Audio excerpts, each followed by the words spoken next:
Thousands of protesters from around Europe and the world who say the G20 summit has failed to solve many of the issues threatening world peace poured into Hamburg to join the main demonstration dubbed Welcome to Hell by the alliance of anti-capitalist groups who organized it. Earlier this week, riot police cleared protesters off the streets of Hamburg using water cannons. We are here today because we think that the G20 has no place here in Hamburg, has no place in the world. It is not needed. It is an organization of the ruling classes, of the imperialist system that deepens exploitation around the world, that produces fascism and racism. Particularly Trump, who presents himself as a racist and says, "I am willing to use the nuclear bomb." And to invite such a man here in the name of so-called capitalist democracy and therefore legitimizing him, it is outrageous.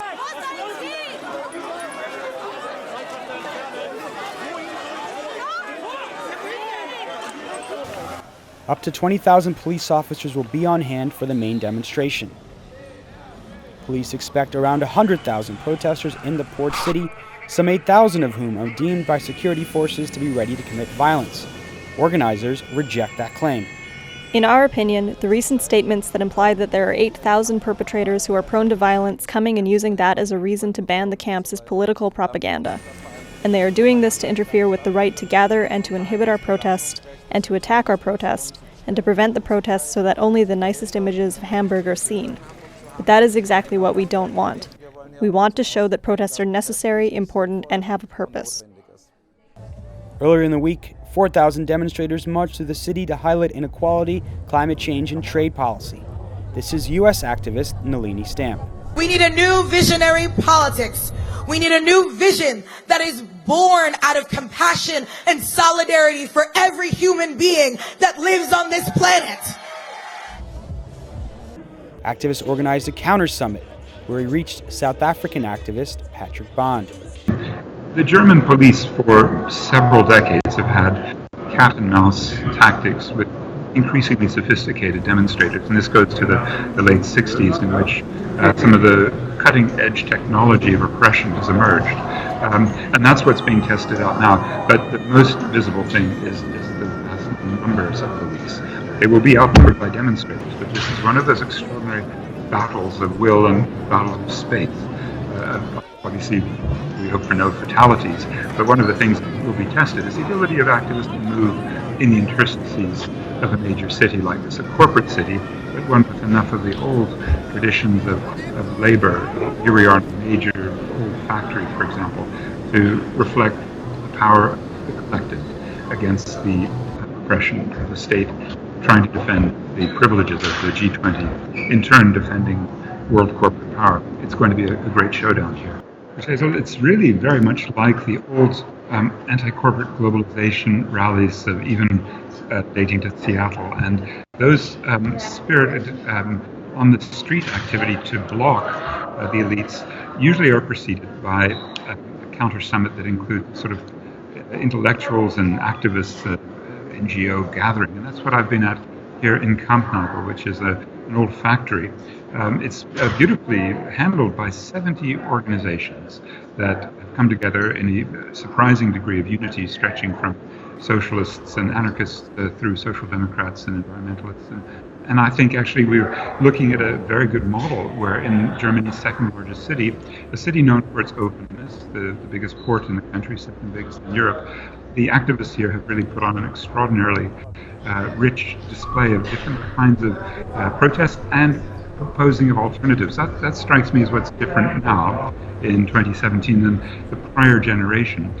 Many more advanced kinds of ideas about commoning, for example, about different sorts of strategies that will be counter-neoliberal and anti-imperialist. And I'm very heartened because so much of what activists normally do is to protest.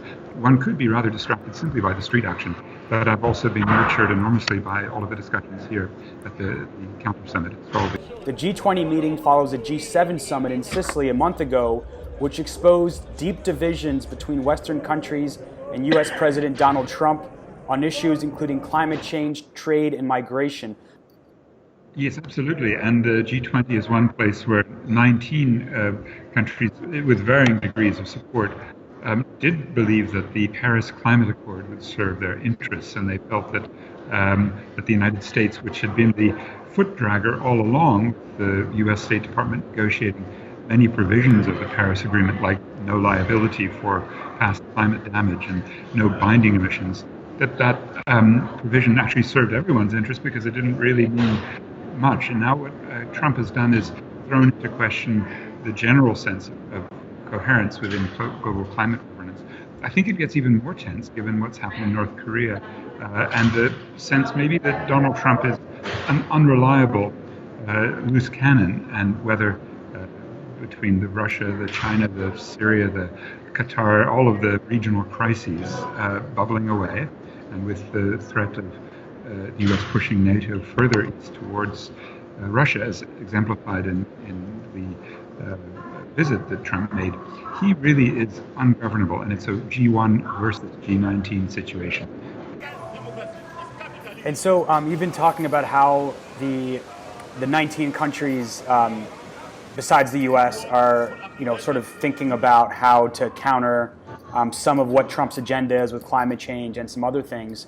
But has there been talk with the intellectuals and other representatives of those countries on how to oppose neoliberal policies in those countries as well? Because you see like Merkel, you see the French president, the British leadership are all pushing neoliberal policies on a local level as well. And many of those, for example, in the British, the Brexit came as sort of a result of this waning British European influence and power in the world as well. And the turn to Trump, you could even argue, was a reaction to that white working class losing some of its income in the period of globalization. I think actually the tide has turned, and the name Bernie Sanders came up many times these last 2 days, as well as Jeremy Corbyn, and what he's done to re-energize the left in not just England but across Britain, across Europe.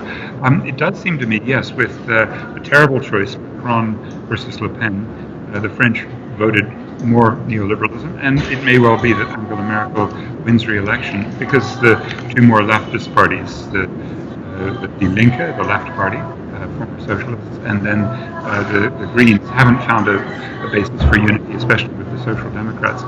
So yes, this will continue, and this is the richest site here in Hamburg, Germany's second biggest city.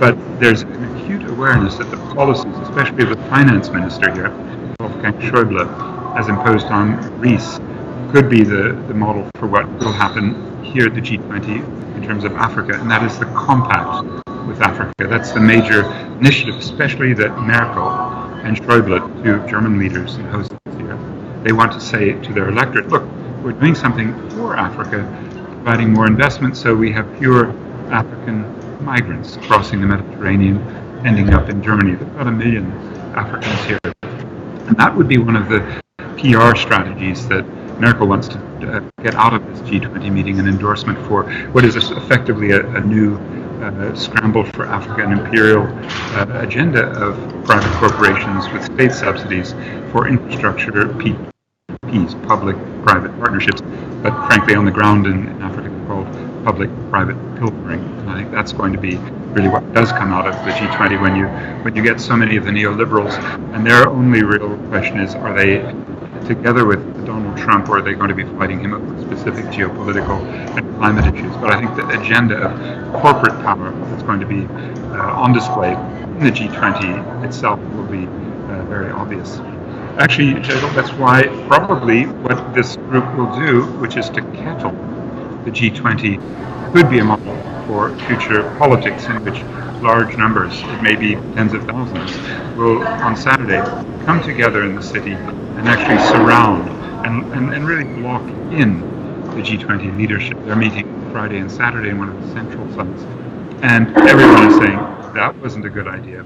We should never ever have another major meeting like this inside a city, especially one with such strong activists as Hamburg. They didn't learn that lesson from Genoa in 2001, from Seattle in 99, Washington in 2000. You could go on. At that point, they moved out of town. They moved to discreet and obscure locations where they could police the boundaries.